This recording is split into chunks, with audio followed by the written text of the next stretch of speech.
की सिटूच्या या आंदोलनामध्ये काय चाललंय, आमच्या महिला किती इथे बसल्यात आणि किती बाहेर जाऊन आईस्क्रीम खायल्यात, याची पण नोंद आमचे सेट ठेवतायत. म्हणून आईस्क्रीम खाणाऱ्यांनी सुद्धा लक्षात ठेवलं पाहिजे. आज आम्ही आईस्क्रीम खाण्यासाठी हे आंदोलन सोडून बाहेर गेलो. आज आम्ही हे आमचं आंदोलन सोडून आईस्क्रीम खाण्यासाठी बाहेर गेलो.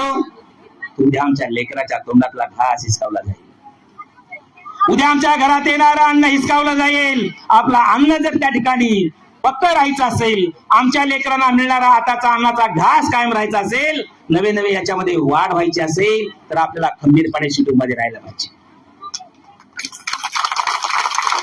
ज्या वेळेला अशाच प्रकारचा अन्याय होत होता, ज्या वेळेला अन्याय होतो त्या वेळेला लोक संघटित होतात आणि संघटित झाल्यानंतर आपल्या मागण्या मागायला लागतात.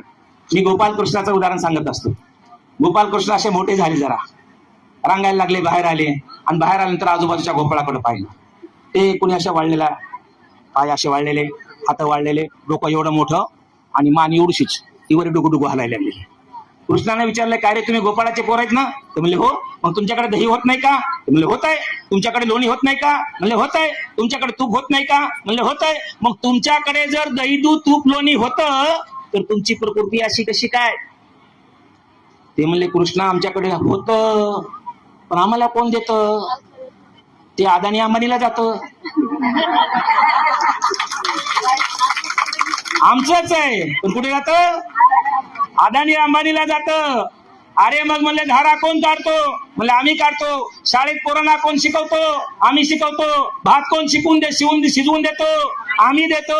अरे त्या हॉस्पिटल मधली साफसफाई कोण करतं?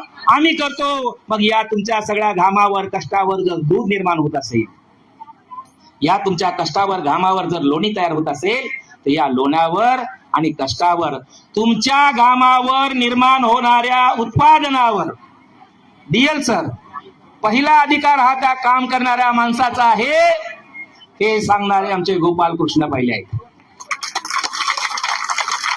मग तुमच्या घामावर तयार होतं ना, मग ते तुम्हाला मिळालं पाहिजे. पेंद्या हसला का? हसला. पेंद्या हा गोपालकृष्णाचा पक्षांतर्गत विरोधक होता. एकदम डायरेक्ट विरोधक असतात त्याच्या विरुद्ध बोलता येते, पण आपल्या संघटनेमधला एखादा आपल्याला आवडत असलं तर बोलता येत नाही ना. मग त्याच्याबद्दल काय करावं ते पेंद्या हसला.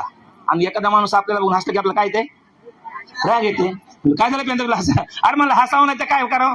तू सांगतो आम्हाला की तुमच्या कष्टावर निर्माण होतं, पहिले तुम्हाला मिळालं पाहिजे, ते का आम्हाला कळत नाही का? मग कळत नाही तर का तुम्ही मिळवत नाही?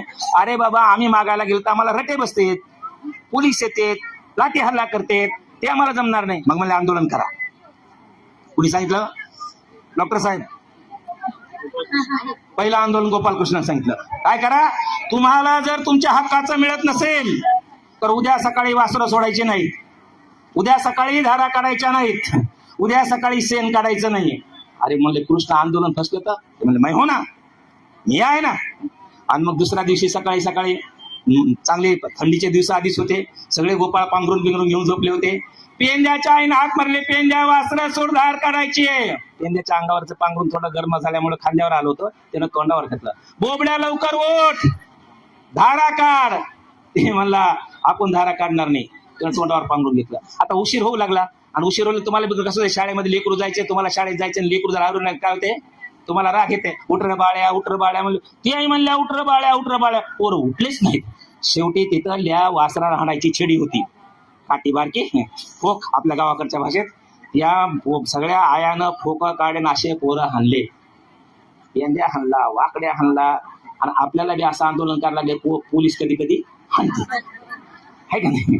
तसं त्या पेंद्या वाकड्याला हाणल्यानंतर सगळ्यांनी वासरं बिसरं सोडे, माया गेल्या तिकडे. कृष्णाने सांगितलं आपल्या आंदोलनाची दिशा ठरवण्यासाठी काय यशस्वी विठ्ठल माझा विठ्ठल माझा मी विठ्ठलाचा, विठ्ठल माझा विठ्ठल माझा मी विठ्ठलाचा, विठ्ठल माझा विठ्ठल माझा मी विठ्ठलाचा, विठ्ठल माझा विठ्ठल माझा मी विठ्ठलाचा, विठ्ठल माझा विठ्ठल माझा मी विठ्ठलाचा, विठ्ठल माझा विठ्ठल माझा मी विठ्ठलाचा, विठ्ठल माझा विठ्ठल माझा मी विठ्ठलाचा.